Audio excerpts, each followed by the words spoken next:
नमो अरिहंतां नमो सिद्धाणां नमो आर्य नमो नमो लोये शिवसाहनं मंगलम भगवान वीरो मंगलम गौतमो गणि मंगलम कुंद कुंदार्यो जैन धर्मोस्तु मंगलम सर्वमंगल मांगल्यम सर्वकल्याणकारकं प्रदानं सर्वधर्माणां शरणं जयतु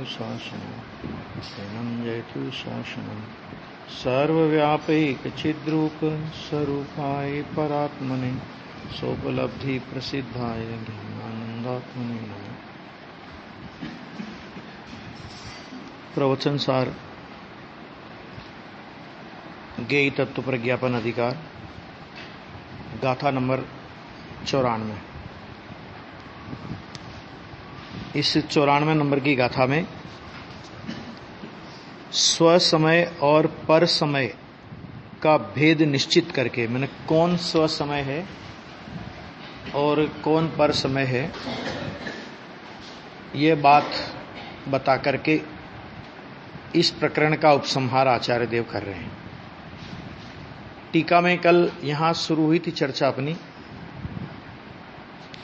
बहुत ही प्रयोजन का विषय इस गाथा में आया है। देखो, यहां तक बात आ गई थी, यहां तक हुई थी कि जो जीव पुद्गलात्मक असमान जाति द्रव्य पर्याय का, जो कि सकल अविद्याओं का एक मूल है, उसका आश्रय करते हुए यथोक्त आत्म स्वभाव की संभावना करने में नपुंसक होने से उसी में बल धारण करते हैं, अर्थात उस असमान जाति द्रव्य पर्यायों के प्रति ही बलवान है ना। यहां पर एक बहुत अच्छा ये प्रश्न उठता है कि जब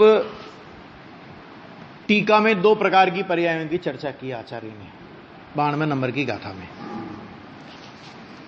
तो आचार्य देव इस 93 गाथा में केवल जीव पुद्गलात्मक द्रव्य पर्याय की ही चर्चा क्यों करते हैं? गुरुदेव श्री ने इसका बहुत अच्छा समाधान दिया। उनका प्रवचन जब आप पढ़ेंगे इस गाथा पे, तो उसका बहुत अच्छा समाधान उन्होंने किया कि देखो, पर्याय तो पर्याय है, लेकिन एक समय की पर्याय तो तुम्हारी पकड़ में आती नहीं। तो जिसकी पर्याय दृष्टि होती है, उसकी दृष्टि शरीर में यह मैं हूं, इस तरह असमान जाति द्रव्य पर्याय पर उसकी दृष्टि जाती है। इसका अर्थ ऐसा नहीं है कि वो एक समय की पर्याय, माने जो राग द्वेष मोह इत्यादि रूप जो है वो कोई अपने को अनुभव नहीं करता होगा, कि नहीं, वो शरीर रूप तो अपने को अनुभव करता है और राग रूप अपने को अनुभव नहीं करता, ये नहीं कहना है। लेकिन ये कहना है कि एक समय की पर्याय तो पकड़ में आती नहीं। तो जो स्थूल पर्याय है, और वो भी किसकी, तो वो भी आत्मा की नहीं, असमान जाति द्रव्य पर्याय कहा ना, तो ये असमान जाति द्रव्य पर्याय तो जीव पुद्गल के एक संयोग रूप है। ये शरीर आत्मा की पर्याय कहां है? शरीर तो आत्मा से, द्रव्य से, क्षेत्र से, काल से, भाव से सर्वथा भिन्न है, कथनचित नहीं। कैसा भिन्न है?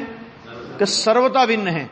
अब जब इसे सर्वथा भिन्न लेकिन एक क्षेत्र में रहे हुए, संयोग संबंध है ना वर्तमान में आकाश प्रदेश की अपेक्षा, तो जो अज्ञानी है, जो पर्याय दृष्टि है, तो वो शरीर रूप ही अपने को अनुभव करता है। अब शरीर रूप अपने को अनुभव करता हुआ मिथ्यात्व की मदिरा उसने पी ली, ठीक। अब मिथ्यात्व की मदिरा समझ लो उसने पी ली। अब उसके बाद वो अशुभ भाव नहीं करके शुभ भाव रूप वर्तन करे, माने छने पानी जैसा व्यवहार पालन करे, ठीक है, समझ में आ गया नहीं आ गया? तो मदिरा का पान तो करे, लेकिन पानी छना हुआ पीवे, तो उसे जैन का लक्षण कहेंगे कि नहीं कहेंगे? एक लक्षण आ गया ना जैन का, उसमें नहीं आया, नहीं आया एक लक्षण भी। भाई जैन का लक्षण है ना बाहर का, कि छना हुआ पानी पीना, रात्रि भोजन नहीं करना, देव दर्शन करना। तो मदिरा का पान करता हो लेकिन पानी छान करके पीता है। समझ में आया कि नहीं? तो बोलो जैन का लक्षण आया कि नहीं आया उसमें? एक लक्षण को मानोगे कि नहीं मानोगे? हैं? तो ऐसे ही कहते हैं कि जिसने जीव पुद्गलात्मक इस असमान जाति द्रव्य पर्याय को अपना माना, यानी वास्तव में वो महामिथ्या दृष्टि।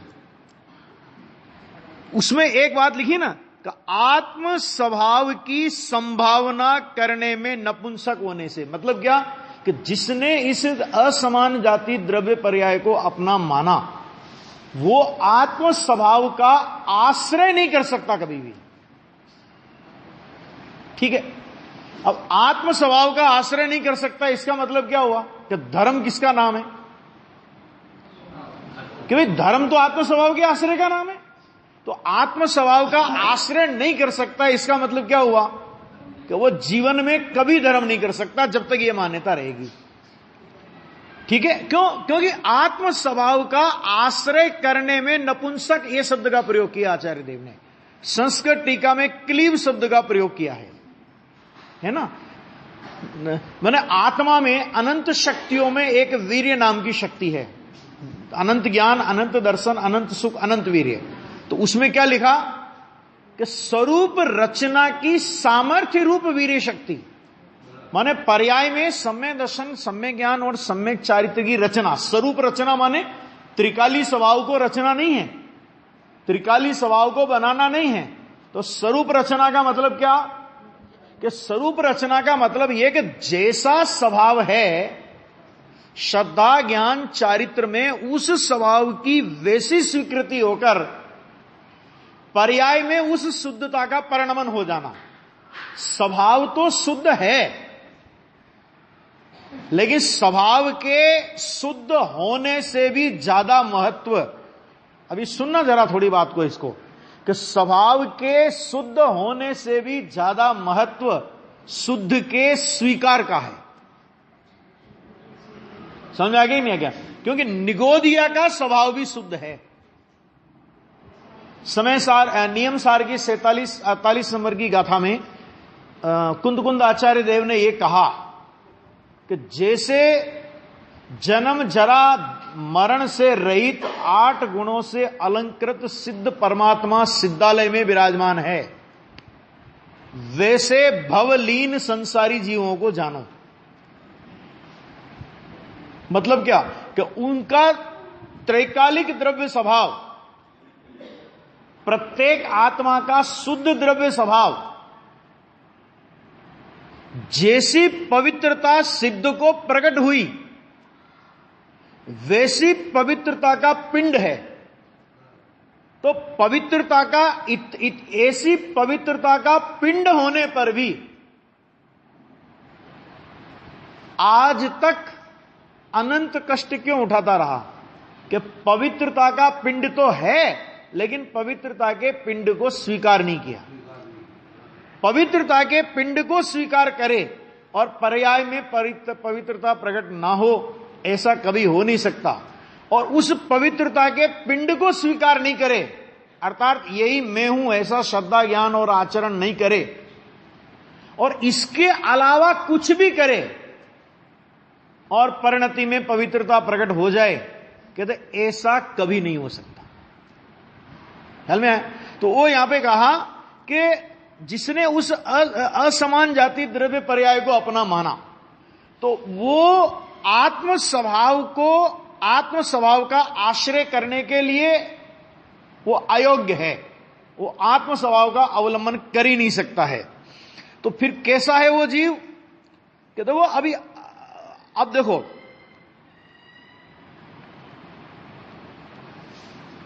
लिखा यथोक्त उसी में बल धारण करते हैं, अर्थात उस असमान जातीय द्रव्य पर्यायों के प्रति ही बलवान है।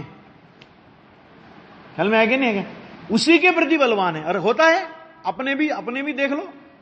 ये देखो एक चीज समझ लेना हमेशा कि जिनवाणी जब भी अपन पढ़ते हैं, कोई बात आवे उसमें, उस जिनवाणी की बात को अपने जीवन के साथ में प्रयोग करने का है। चाहे अपना भूतकाल का इतिहास रहा हो, चाहे अपना वर्तमान का परिणमन हो, चाहे अपना भविष्य की स्थिति हो, जिनवाणी के का कोई भी कथन पढ़कर ये ऐसा है, इस तरह दूसरों के प्रति विकल्प नहीं आना चाहिए। तो देखो अभी ये कह रहे हैं कि अभी अपन क्या कहें, उस असमान जाति द्रव्य पर्यायों के प्रति ही बलवान हैं। इसका मतलब क्या हुआ कि अनादि काल से लेकर आज तक जिस जिस पर्याय में गया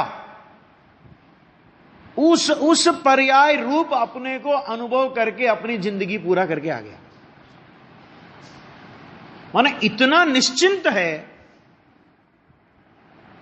कि ये विचार करने का अवसर भी नहीं होता कि भाई ये पर्याय तो चली जाएगी, तो मेरा तो अस्तित्व रहने वाला है, तो इसका मतलब मैं तो कोई अजब गजब की चीज हूं। माने उस स्वभाव के प्रति विचार तक की संभावना नहीं होती। और असमान जाति पर्याय के प्रति, द्रव्य पर्यायों के प्रति बलवान कैसे हैं कि देखो शरीर की क्रियाओं के आधार पर अपन लोग माप कर लेते हैं, अपना भी और जगत के जीवों का भी। अपना माप कैसे करते हैं? शरीर की क्रियाओं के आधार पे। तो शरीर की क्रियाओं के आधार पे ऐसे हम अपना माप करते हैं कि समझ लो 2-4 घंटे अपने जिन मंदिर में व्यतीत होते हो, मानो क्षेत्र, शरीर का क्षेत्र से क्षेत्रांतर होकर के जिन मंदिर में रहना हुआ, ठीक है ना, तो उसमें अपन क्या मान लेते? उसमें क्या मान लेते कि आज तो बहुत धर्म हुआ, आज तो कुछ हुआ है काम हमारा, है ना। और समय शिखर के टोंक पर एक आई थी ना घटना थोड़े दिन पहले, एक बालक था 23 साल का, और वो समय शिखर की यात्रा करने के लिए चढ़ता था, है? तो पार्श्वनाथ भगवान की टोंक पर वंदना करते करते उसे अटैक आया, ठीक है, और अटैक आकर के वहीं मौत हो गई। समझा गया? इतने व्हाट्सएप पे लोगों के मैसेज, ओहो गजब हो गया, एक जीव भगवान पार्श्वनाथ की टोंक पर दर्शन करते करते मरा। काय से माप निकाला हमने? भगवान पार्श्वनाथ की टोंक पर दर्शन करते करते, मैंने शरीर का वहां पूरा होना, ये सुगति की पहचान है। अरे अभी जब हमें अपने परिणामों का भी ख्याल नहीं है तो अभिप्राय की बात तो बहुत दूर रह गई। अभी तो हम शरीर की क्रिया में ही मगन हैं, है ना। बाहर की शरीर की क्रिया, बाहर का शरीर का वेश, बाहर का खान पान, बाहर का थोड़ा जीवन ऐसा दिखे, है ना, तो लाइन लगा के लोग खड़े हो जाते हैं, वो बड़े धर्मात्मा हैं। कैसे माफ किया अपन ने? अभिप्राय में भले ही जहर पिलाता हो, अभिप्राय में जहर हो, मिथ्यात्व का पोषण हो, लेकिन बाहर की शरीर की क्रिया और बाहर का माने आचार विचार थोड़ा अच्छा दिखे, दिखे शब्द का प्रयोग कर रहा हूं, हो तो सकता ही नहीं। सम्यक दर्शन के बिना परिणामों की पवित्रता तो हो ही नहीं सकती, लेकिन कदाचित बाहर में दिखे तो अपन लोग भी मूल्यांकन कैसे करते? औरों की बात तो जाने दो, जो मुमुक्षु कहलाते हैं उनकी बात करता हूं। तो अपने को माफ करना कि ये उसमें उसका कुछ नुकसान नहीं, उसमें अपना नुकसान हो जाएगा। क्योंकि जैन दर्शन सबसे पहले अभिप्राय पर निर्भर करता है कि तुम्हारा अभिप्राय वस्तु स्वरूप के अनुरूप है कि नहीं है। अगर वस्तु स्वरूप के अनुरूप अभिप्राय नहीं है, है ना, तो जिनवाणी कहती है कि भाई साहब शरीर की चमड़ी खींचकर उसमें नमक मिर्च भर दे और आंख का कोना लाल नहीं होवे। कसाई की ऐसी मंदता और शरीर की ऐसी पवित्र क्रिया दूसरे नहीं, अपन लोग अनंत बार करके आए हैं। पंच परावर्तन की जो कहानी है ना संसार के परिभ्रमण की, तो बहुत लंबी चौड़ी है। 1-2 परावर्तन नहीं किए अपन ने, अपन लोगों ने अनंत परावर्तन किए हैं। दूसरों की थोड़ी बात है कि पंचगति परावर्तन में देवगति में भी जीव अनंत बार गया है। परावर्तन कैसे पूरे होंगे नहीं तो, है ना। अभी वो लंबा विषय नहीं है, लेकिन समझना बात को जरा कि ये जो बात आचार्य देव प्रवचन सार जैसे प्रौढ़ ग्रंथ में अगर ये बात कह रहे हैं, और कहने वाले अमृतचंद्र आचार्य देव जैसे समर्थ मुनिराज हैं, तो उनकी बात में कितना वजन होगा, कितनी वजनी बात होगी ये, है ना?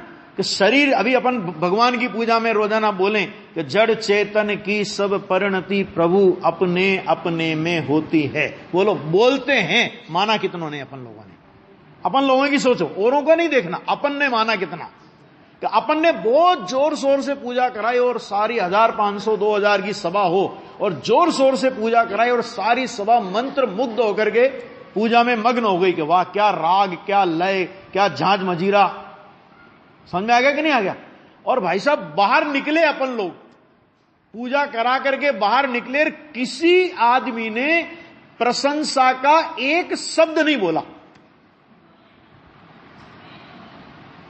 क्या एक शब्द नहीं बोला? उस समय अपने परिणाम कैसे होते हैं जरा बताओ, बोलो।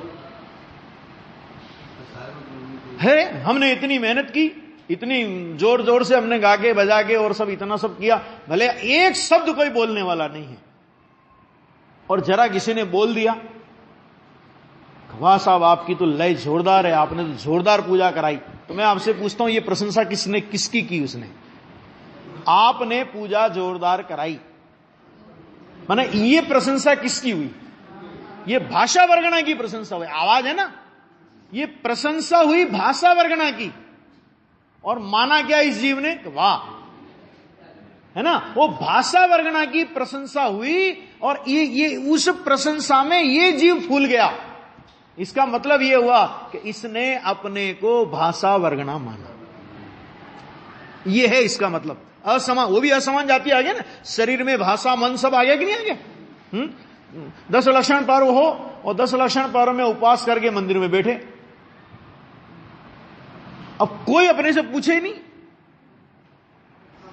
उपवास किया और किसी ने पूछा नहीं, तो अपने को उपवास का फल मिलने में कोई कमी आएगी? अगर अपन ने भाव से उपवास किया है, समझना, अगर अपन ने सही परिणामों से उपवास किया है, तो कोई पूछे कि नहीं पूछे, उससे अपने पुण्य पाप का कोई संबंध नहीं है ना। अच्छा, अगर सम्यक दर्शन सहित उपवास किया है तो साथी से पुण्यबंध मान लो, उससे कोई पूछे कि नहीं पूछे उसका कोई फर्क नहीं पड़ता। लेकिन कोई नहीं पूछे तो अंदर में बेचैनी। अब नहीं पूछे तो फिर ये पूछता है आगे होके, आज तो चतुर्दशी है, आज तो तुम्हारे उपवास होगा, और वो कहे कि नहीं नहीं हमारे नहीं है, तो फिर ये अपनी बताएगा कि मेरे तो 3 दिन से उपवास है ना। मतलब क्या हुआ कि वो उपवास की क्रिया किसकी थी ये बताना मुझे, कि भोजन थाली में से पेट में नहीं गया, ये क्रिया सर्वथा 100% जड़ की क्रिया है। आत्मा का केवल भाव हो सकता है, क्रिया तो आत्मा कर ही नहीं सकता, ठीक है। अब उस जड़ की क्रिया में कोई अपने से नहीं पूछे तो असंतोष का भाव होना, और कोई जरा अपनी तारीफ कर देवे तो उसमें क्या होना, संतुष्टि का भाव होना। इसका मतलब हमने अपने को आहार वर्गणा रूप शरीर माना है। ख्याल में आ गया? ये समझ लेना, इसका नाम है असमान जाति द्रव्य पर्याय में ही बल धारण करना। कभी आत्मा का अनुभव नहीं होगा ऐसी परिणामों की स्थिति में, है ना। ये कोई मार्ग, ये किसी की लिहाज नहीं है इस मार्ग में। भगवान महावीर ने भी जब तक भगवान की नहीं मानी तब तक निगोद जाना पड़ा, उन्हें भी नहीं जाना पड़ा। तो तीर्थंकरों की इस मार्ग में कोई लिहाज नहीं है कि ये जीव भविष्य में तीर्थंकर, जब होना होगा तब होगा। अभी राजा सैनिक नरक में है? और बहुत से अवधि ज्ञानी नारकियों को तो ये पता भी होगा ना कि ये अगले भाव में तीर्थंकर बनेंगे, यहां से जाके नहीं होगा पता, बोलो। लेकिन उनके साथ क्या स्थिति है वहां पे कि तुमने पाप किया, तुमने जिन शासन के वीतरागी संत की विराधना का परिणाम किया, उस विराधना के परिणाम का फल तो भोगना ही पड़ेगा। तुम तीर्थंकर हो तो जब होगे तब हो जाना, उसके पहले जो विराधना का परिणाम किया उसका फल तो भोगना पड़ेगा, है ना। और आपको पता होगा कि जब वो 6 महीने, जब उनका माने गर्भ, माता के गर्भ में आने के 6 महीने पहले उनके चारों ओर परकोटा लग जाएगा। वो 6 महीने कोई उनको डिस्टर्ब नहीं कर सकता। लेकिन अभी तो जो है वो है, यहां किसी का लिहाज नहीं है। इसलिए कोई भी परिणाम यह है ना कि अपन करें तो वो उसका फल अपने को जरूर मिलने वाला है। तो यह कहते हैं कि उसी में बल धारण करते हैं। तो उसी में बल धारण करने का फल क्या आएगा?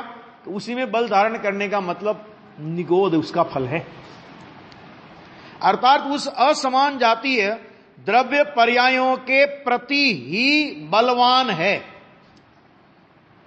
ना, स्वयं बलवान, और इसमें बलवान पने का जो उपदेश दे वो उपदेश सुहाता है। तो ये क्या हुआ? तो एक रहित मिथ्यात्व का और पोषण। मैंने खुद एक अनादिकाल से शरीर में एकत्व पने का अभिप्राय तो है ही, और वर्तमान में भी जिन उपदेश के नाम पर, धर्म के उपदेश के नाम पर कोई पौद्गलिक क्रियाकांड की ही बात करे और वो जीव को सुहावे, समझ लेना करेला कड़वा था और ऊपर से और नीम का लेप उस पर हो गया है, कोई बचा नहीं सकता अभी उसे। वे कौन? कि जो इस तरह शरीर में ही आत्मा पने की बुद्धि धारण करते हैं, असमान जाति द्रव्य पर्याय में ही एकत्व, ममत्व, कर्तृत्व, भोक्तृत्व और ज्ञातृत्व रूप 5 बुद्धियां जिनकी चर्चा कल की थी, वे पाई जाती हैं। वे कैसे हैं? कि जिनकी निरर्गल एकांत दृष्टि उछलती है। ऐसे देखो, एकांत दृष्टि, अब 5 प्रकार के मिथ्यात्व के भेदों में एक एकांत नाम का मिथ्यात्व है, ये तो पता है ना सबको, है कि नहीं? आलोचना पाठ पढ़ते हैं नहीं तो सब उसके लिए। हाँ, निरर्गल का अर्थ क्या है? कि निरर्गल माने अंकुश बिना की, बेहद, फुटनोट में है, जो मनुष्यादि पर्यायों में लीन है, वे बेहद, बेहद माने जिसकी कोई मर्यादा नहीं। बेहद का मतलब क्या होता है? कि बेहद माने जिसकी कोई मर्यादा नहीं है, ऐसी अमर्यादित एकांत दृष्टि रूप है। एकांत दृष्टि माने मिथ्यात्व, और मिथ्यात्व कैसा मिथ्यात्व लिया? बेहद मिथ्यात्व। बेहद मिथ्यात्व माने कैसा मिथ्यात्व? कि अमर्यादित मिथ्यात्व। तो बताओ, अमर्यादित मिथ्यात्व का फल क्या आएगा? कि बस अमर्यादित मिथ्यात्व का फल अमर्यादित संसार, और अमर्यादित संसार माने निगोद। ख्याल में आएगी नहीं? है ना?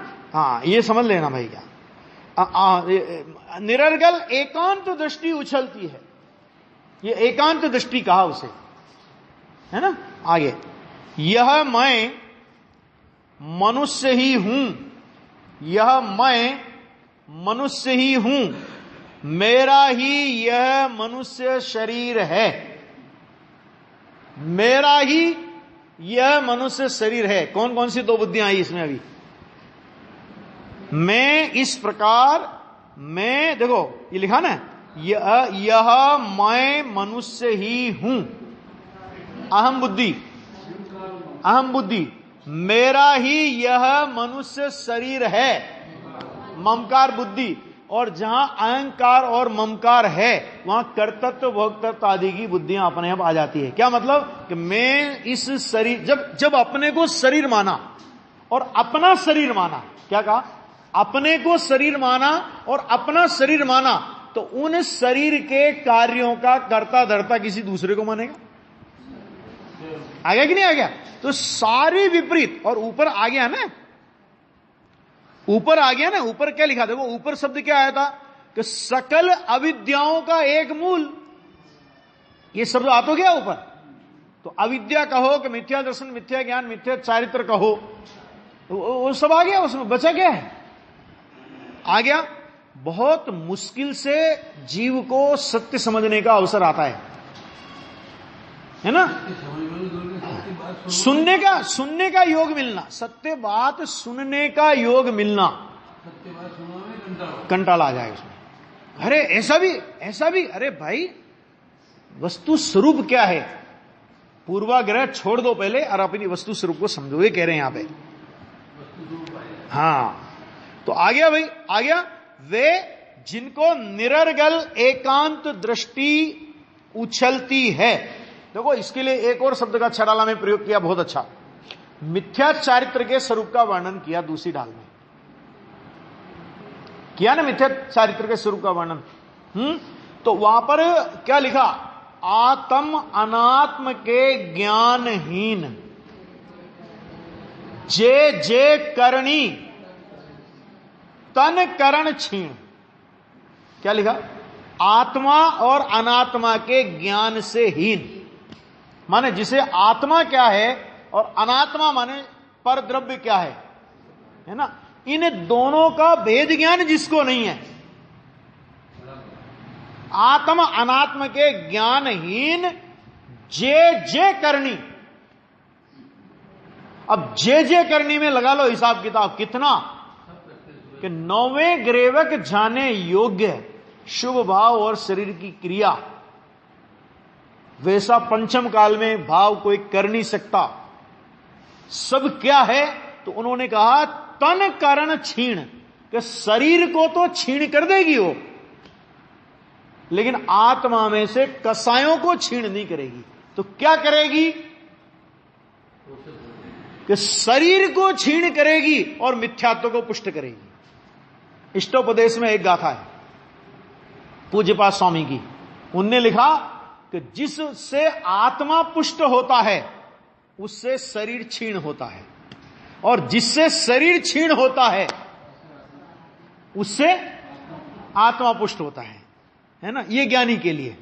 अब अज्ञानी के लिए क्या, कि अज्ञानी के मिथ्या अभिप्राय पुष्ट होता है और शरीर क्षीण होता है।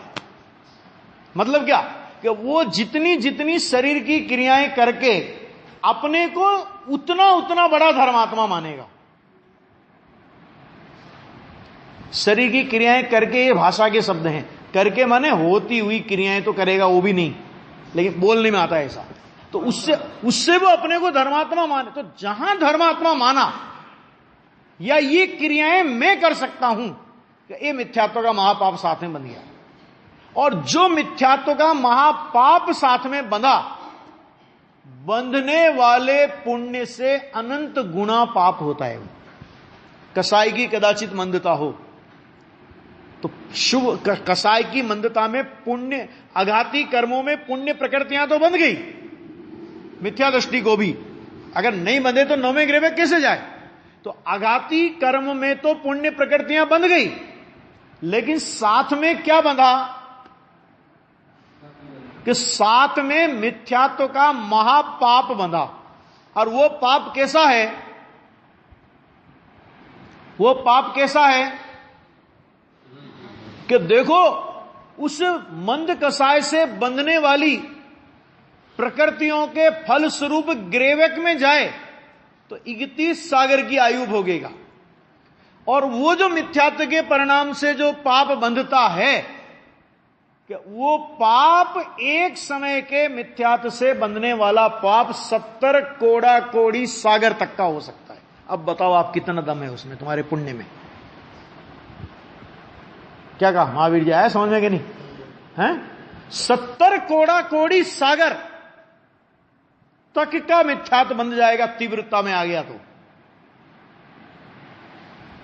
अब 70 कोड़ा कोड़ी सागर के सामने 31 सागर की हैसियत क्या है? वो तो फल की बात कर रहा हूं मैं, परिणाम की तो, बंधने की तो बात ही नहीं कर रहा। उसका फल भी जोड़ लो आप तो उसमें, उस पुण्य परिणाम का फल भी जोड़ लो। 31 सागर तक चलो, हम 31 सागर तक हम ग्रेवक में जाके आ जाएंगे। अरे 31 सागर तक तो चले जाओगे, लेकिन इस 70 कोड़ा कोड़ी सागर का क्या करोगे, वो क्यों नहीं ख्याल में आता है? आया? अब 70 कोड़ा कोड़ी का मतलब तो समझ ही गए होंगे। 1 करोड़ को 1 करोड़ से गुणा करने पर जो संख्या आती है उसे कोड़ा कोड़ी बोलते हैं, ठीक है? और ऐसे 70 माने 70 करोड़ को 70 करोड़ से गुणा कर लो आप अपने हिसाब से, जो भी देखो कितना क्या है इसमें। इसलिए आचार्य, जो आचार्य इतना वजन क्यों दे रहे हैं?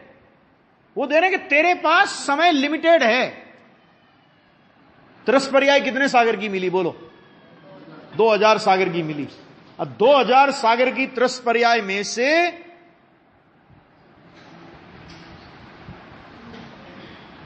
कितना समय अपना निकल गया,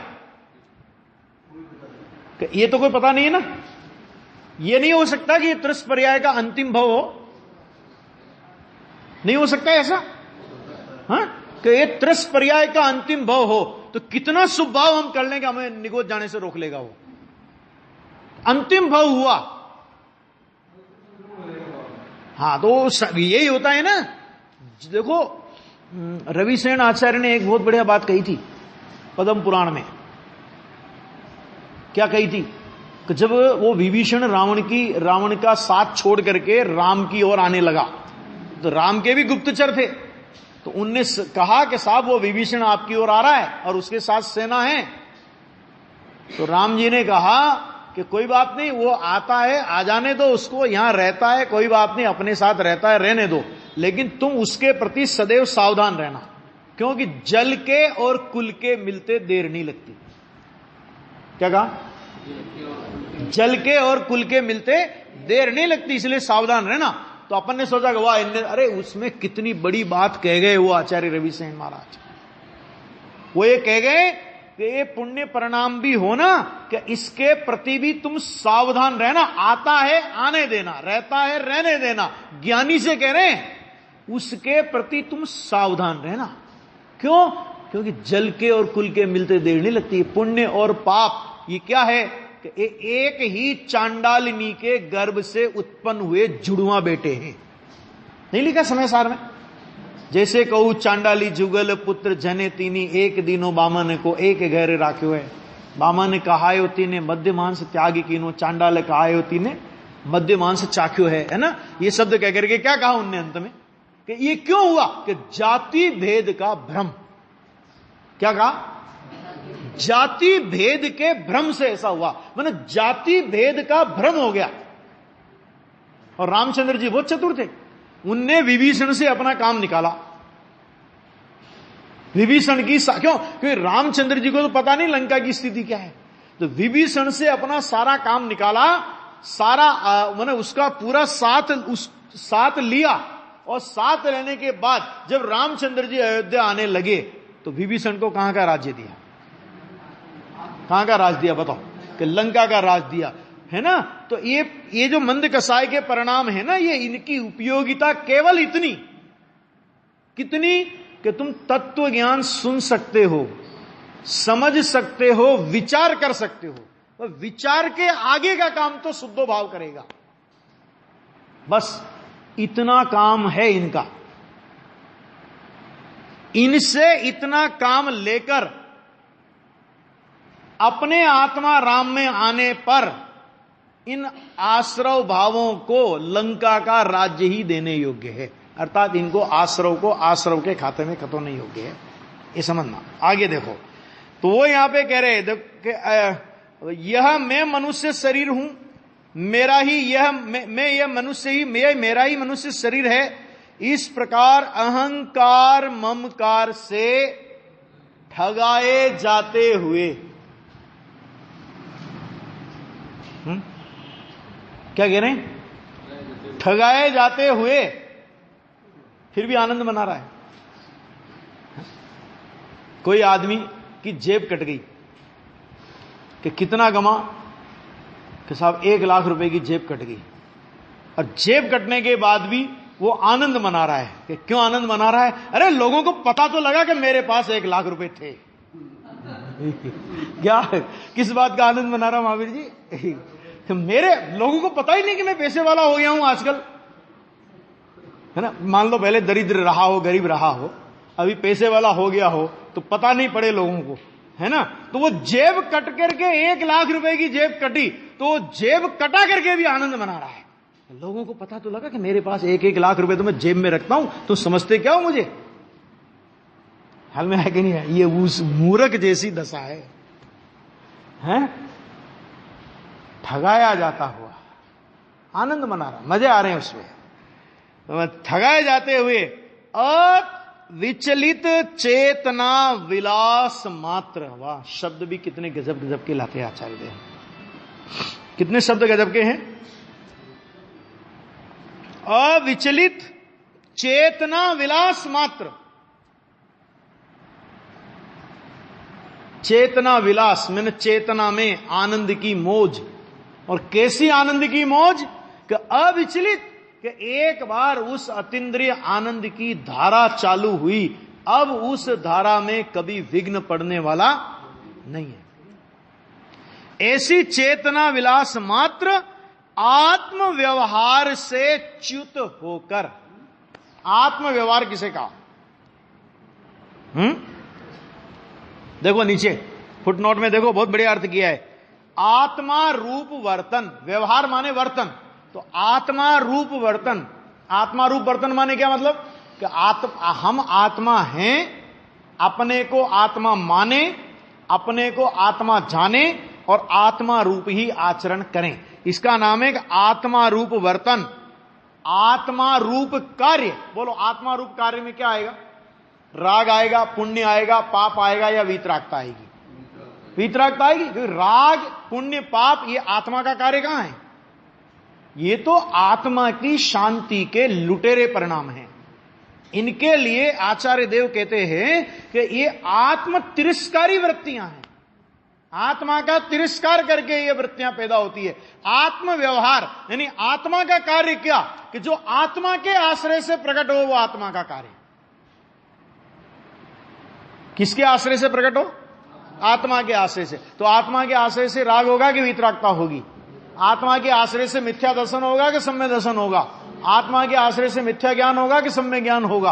आत्मा के आश्रय से मिथ्या चारित्र होगा कि सम्यक चारित्र होगा? आत्मा के आश्रय से पाप होगा कि पवित्रता होगी? आत्मा के आश्रय से पुण्य होगा कि पवित्रता होगी?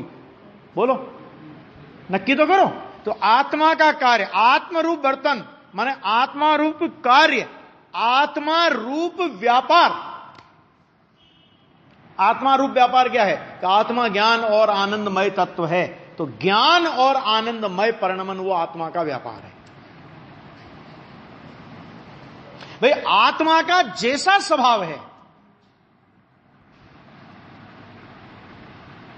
बस उस स्वभाव जैसा परिणमन, उसको आत्मा की पर्याय बोलेंगे, उसको आत्मा का व्यापार बोलेंगे। और उसके अलावा और जो विपरीत कार्य हो, मिथ्यात्व के, राग के, द्वेष के, पुण्य के, पाप के, कि ये क्या है? कि ये आत्मा का दिवाला है, ये व्यापार नहीं है।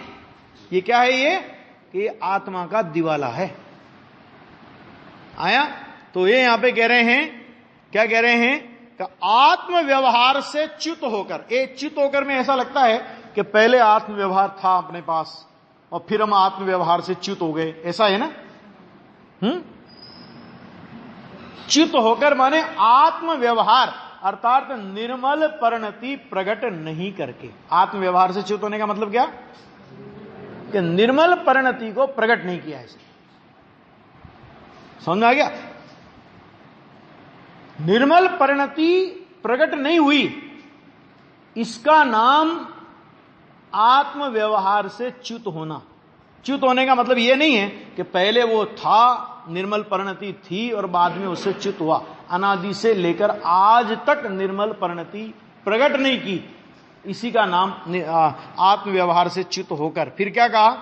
अब देखो ये देखना जरा। समस्त क्रिया, जिसमें समस्त क्रियाकलाप को छाती से लगाया जाता है। शब्द देखो आचार्य के, जिसमें समस्त क्रियाकलाप को छाती से लगाया जाता है, ऐसे मनुष्य व्यवहार का आश्रय करके। मनुष्य व्यवहार माने मनुष्य रूप वर्तन, मैं मनुष्य ही हूं ऐसी मान्यता पूर्वक वर्तन। समस्त क्रियाकलाप को छाती से लगाया जाता है। इसमें लंबा विस्तार करने की आवश्यकता नहीं है, बहुत विस्तार अपन कर चुके, रोजाना करते हैं। कि जो भी आत्मा के अवलंबन के अलावा जो भी वर्तन है, चाहे वो पाप रूप वर्तन हो चाहे वो पुण्य रूप वर्तन हो, उससे कोई फर्क नहीं पड़ता ज्यादा। सम्यक दर्शन नहीं हुआ, आत्म दर्शन नहीं हुआ, आत्म व्यवहार प्रकट नहीं हुआ। आत्म व्यवहार माने क्या? कि त्रिकाली द्रव्य वो निश्चय और शुद्ध निर्मल पर्याय वो व्यवहार, बस इसका नाम आत्म व्यवहार है। समझ में आ गया कि नहीं आ गया? कि वो प्रकट नहीं हो तो इससे कोई फर्क नहीं पड़ता कि हमने पुण्य का परिणाम ज्यादा किया कि पाप का परिणाम ज्यादा किया, ज्यादा कोई फर्क नहीं पड़ेगा। एक आध वो स्वर्ग में नहीं गया नरक में चला जाएगा, नरक में नहीं गया स्वर्ग में चला जाएगा, रहेगा संसार में। निगोज जाना पक्का। अब निगोज जाना पक्का तो वाया नरक होके निगोज जाता है या वाया स्वर्ग होके निगोज जाता है, इतना फर्क पड़ेगा बस। ख्याल में आया कि नहीं है? कोटा जाना है अपने को तो बूंदी के रोड से जाए कि डाबी के रोड से जाए, उससे क्या फर्क पड़ना है? जाना कोटा है ना, ठीक है। बूंदी के रोड से जाएंगे तो थोड़े दच के खाएंगे, और क्या होने वाला है, हैं? और कोटा के रोड से जाएंगे तो थोड़ा पेट का पानी नहीं हिलेगा, इतना बढ़िया रोड मिल जाएगा। लेकिन पहुंचेंगे कहां? पहुंचने का स्थान तो वही है ना, हैं? तो पाप तो आत्म व्यवहार प्रकट नहीं किया, पाप के परिणाम किए तो नरक में दच के खाते हुए निगोज जाएंगे, और पुण्य का परिणाम किया तो थोड़ा स्वर्ग की आनंद करते करते जो पेट का पानी भी नहीं हिले, कि ऐसी दशा में जाते जाते जाना तो वही है। आत्म व्यवहार प्रकट नहीं किया तो समय बहुत कम है, ये समझ लेना है ना। देखो एक बात समझना, पंचम काल में ऐसा योग मिलना ही बहुत दुर्लभ है। पहली बात तो ये सत्य बात आज अपन कभी सोचते हैं, आज 125 करोड़ इस भारत देश की जनसंख्या है ना। उसमें से जैन कितने हैं? जैनियों में दिगंबर कितने हैं? दिगंबरों में 13 पंथी कितने हैं?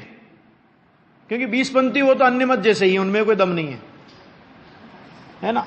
अब 13 पंथियों में भी इस तत्व ज्ञान की धारा के साथ जुड़ने वाले लोग कितने हैं? और गलती से जुड़ गए तो भी अंदर से जिनको ये तत्व समझ में आता है, रुचता है, पचता है, अच्छा लगता है, वो लोग और कितने हैं? अगर हम विचार करेंगे अंगुलियों पे गिनने लायक होंगे। और परिणमन करने वाले तो उससे भी कम होंगे, है ना। ज्ञानार्णव में क्या लिखा कि 2-3 सम्यक दृष्टि है, मोक्षमा प्रकाशक में आया ना। तो 2-3 सम्यक दृष्टि का मतलब क्या? तो उन्होंने कहा कि बहुत अल्प सम्यक दृष्टि जीवों की संख्या रहेगी। तो अभी क्या करें अपन कि बहुत अल्प रहेगी तो अपना नंबर कहां लगने वाला है? क्यों? बहुत अल्प है ना, तो बहुत अल्प है तो अपना नंबर तो लगने वाला ही नहीं है। तो फिर अपन काहे को समय खराब करें अपना, हैं? 6 महीना 8 समय में तो 608 जीव जाने वाले हैं। अपन कितना भी जोर लगा लें 609 जीव नहीं जाएंगे, तो फिर अपन तो नहीं करें ना प्रयत्न। तो 608 जाएंगे, इतने जीव हैं कि भाई साहब 608 जाएंगे ना। आप यूं क्यों नहीं लेते हो कि 608 जाएंगे ना, और मैं तो कितना हूं? मैं तो 1 हूं, मेरा नंबर कैसे नहीं आएगा? ऐसी दृढ़ उमंग, क्योंकि ये अवसर अगर बीत गया, सच्ची ये सच्चाई है। गुरुदेव श्री ऐसा बोलते थे कि बहुतायत से तो जीव मर करके तिर्यंच गति में जाने वाले हैं वर्तमान के। उसका कारण है कि जहां देखो वहां मायाचार के अलावा कुछ नहीं है। चाहे वो व्यापार का क्षेत्र हो, चाहे वो राजनीति का क्षेत्र हो, चाहे वो धर्म का क्षेत्र हो, चाहे कोई क्षेत्र हो, हर क्षेत्र में मायाचारी मायाचारी मायाचारी मायाचारी मायाचारी। तो अधिकतर जीव, गुरुदेव श्री बोलते थे कि अधिकतर जीव तो तिर्यंच गति में जाकर के पैदा होने वाले हैं। महाभाग्य से अपने को ये बात आई है ना, तो अपने को ये समझ करके समय गंवाए बिना और किसी और की तरफ देखे बिना, एक प्रश्न हुआ था किसी से, किसी ने प्रश्न किया, एक पुलिस वाला था, पुलिस वाला, तो उसने कहा कि साहब आपकी बात सब अगर मान लेंगे, है ना, तो ये संसार कैसे चलेगा? ये सारे लोग आपकी बात, गुरुदेव श्री से प्रश्न किया था, ये सभी लोग आपकी बात मान लेंगे तो ये संसार कैसे चलेगा? तो गुरुदेव ने कहा कि तुम जैसे लोग चलाओगे ना संसार तो कि अरे भैया, अगर किसी आदमी को, मान लो आपने बिजोलिया में सभी इतने सब लोग हैं, जैन अजैन सब लोगों को, और गवर्नमेंट की तरफ से एक योजना है कि सारे बिजोलिया वालों को 1-1 करोड़ रुपए घर वाइज दिया जाएगा प्रत्येक घर वालों को 1-1 करोड़ रुपए की राशि नगद दी जाए, समझ लो ऐसा एक ऑफर आवे, तो अपने को उस समय विचार आएगा कि यदि सभी करोड़पति हो गए तो घर में झाड़ू पोछा करने वाला कौन रहेगा? तो विचार आएगा ऐसा? आएगा कभी विचार? है? तो क्यों नहीं आता ऐसा उत्साह?